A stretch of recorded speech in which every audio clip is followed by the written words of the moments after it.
Hey everybody, I'm here with Pandemonium. So this is the sequel to Delirium.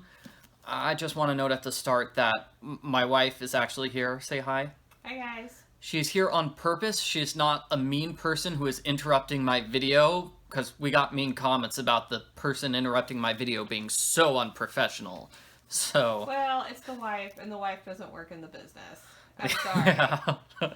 So, you might remember the first, well, let me just explain the premise of the series. So, we live in a world where the US government banned love 50 years ago, sometime in the 1960s. And so, it's a very oppressive society where people are basically lobotomized. They have a brain surgery which takes away most of their feelings and capacity for love. So at the end of the first book, our hero Lena, she and her boyfriend Alex escaped. He was shot. There was blood everywhere. It was really, really gross. So she managed to escape from the city of Portland, and now she's living in the wilds. So they're actually, it's actually sort of like two different books in one, because it keeps going back and forth between what's happening now and what's happening then.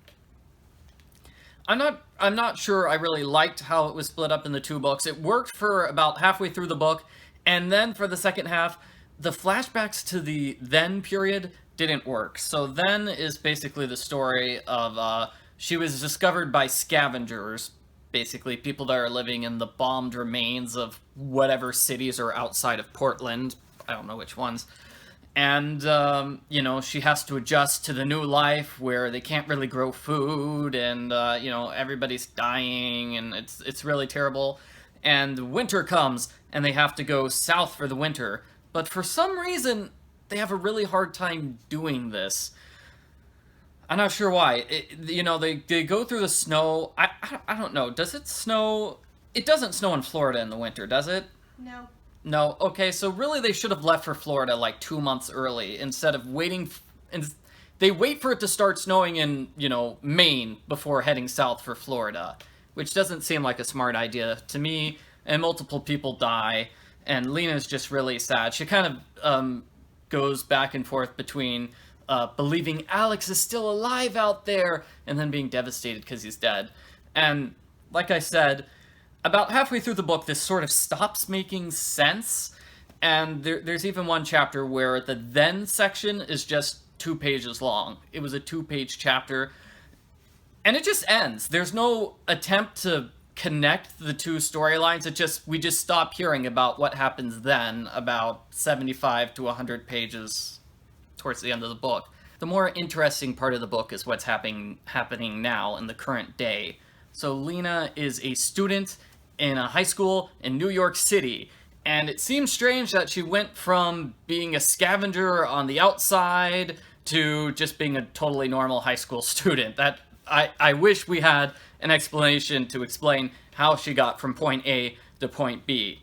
So her mission is to infiltrate a group called the DFA, which is I don't know what it's like. They meet every week, and they give lectures on why love is bad and it's terrible and we need to get rid of love. And the poster child is Julian Finnegan, who is going to undergo the surgery even though he's got a terrible brain tumor and it could kill him, but he realizes love is so dangerous he wants to get rid of the love. And really, I was a little confused here because Lena's mission is just to infiltrate this group and then nothing else. That's her entire mission. So there's a big rally, and they say, hey, watch over Julian at this rally. Something bad might happen. So then what happens is a bunch of scavengers show up. They have a different name. So this is like a completely different group of scavengers, people that live outside of the love world, and they live in the New York City subways, which have been abandoned for decades. They basically just bomb New York Times Square, and they attack Julian and take him downstairs, downstairs to the subway where he gets captured. And Lena tries to chase after them. So Lena and Julian are both locked up inside a room, prisoners together. And can you guess what happens? Terrible things. Terrible things. What? Just terrible things. No. They fall in love. It's basically they're trapped together for 100 pages or so. And I saw one complaint that Lena kind of becomes a wimp here. which I guess is kind of true. But I kind of liked how their romance developed. I liked how he talked about his tragic backstory. I thought those were interesting moments where he sort of tells her things that he's never been able to tell anyone because he's afraid of being murdered like his brother was. Apparently his father murdered his brother or something like that. Very tragic. So the downside is he's really creepy as a love interest. I don't like this Julian. He did terrible things.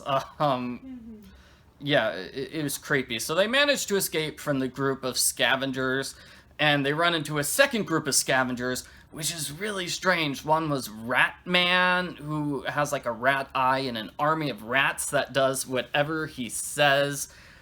It was weird. And they save them and take them out to, what do you call it, a trash heap, a garbage dump? What do they do with all the trash in New York City? I don't have the slightest clue. Huh. It used to be like a garbage island, but I thought that had been converted a long time ago. Yeah, it sounds like it's just this huge landfill south of New York City. Anyway, our heroes end up there, and, you know, they get lovey-dovey inside a cabin some more. And that's when the people show up and capture Julian.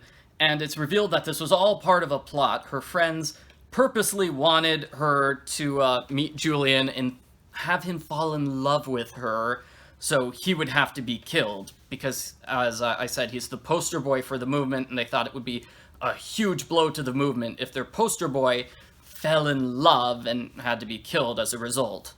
And Lena is understandably quite mad at her friends for setting her up without any explanation. I don't know why they didn't explain the plan to her ahead of time. That would have been nice. And, oh yeah, remember her mom was, her dead mom is still alive?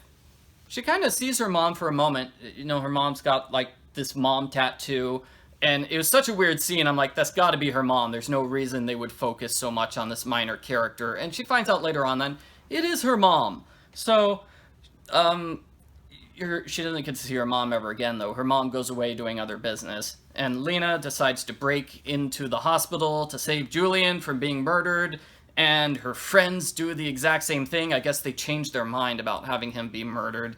So they all escape, and they're about to meet the big leader of the resistance organization, and it turns out it's her dead boyfriend, Alex, and that's where the book ends, on that huge cliffhanger. I thought it was crazy because I went back and checked the first book, and yeah, he was totally shot. There was blood running all over his shirt. I'm not sure how he's still alive, but now it makes me question why she didn't think he's still alive, if that makes any sense. Like, she thought her mother was dead for decades, and it turned out her mother was still alive, and then, 10 minutes later, her boyfriend dies, and she's like, oh, he's dead forever, okay. Even though she knows for a fact that they don't actually kill people. I understand why they want this cliffhanger. I just thought it was a kind of a strange cliffhanger.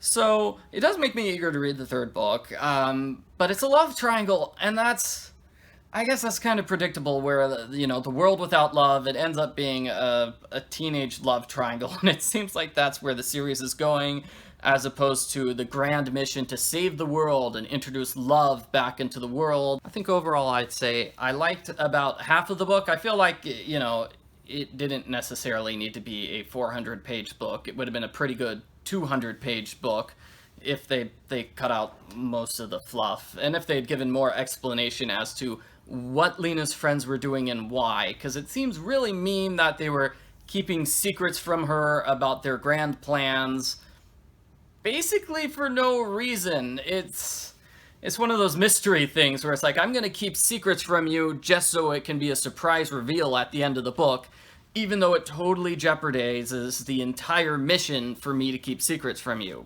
So that was sort of a problem. But anyway, I thought it was a little bit, the writing is just as good as the previous book, and the story was pretty interesting.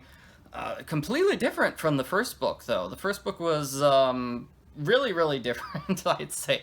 So I'm glad that the second book was different, and I thought it was probably just as good or even better than the first one, minus those various complaints I had, like the part about the storyline in the past just kind of being irrelevant and disappearing and slowly not mattering anymore as the main storyline of Lena falling in love and escaping her captors sort of dominates the story.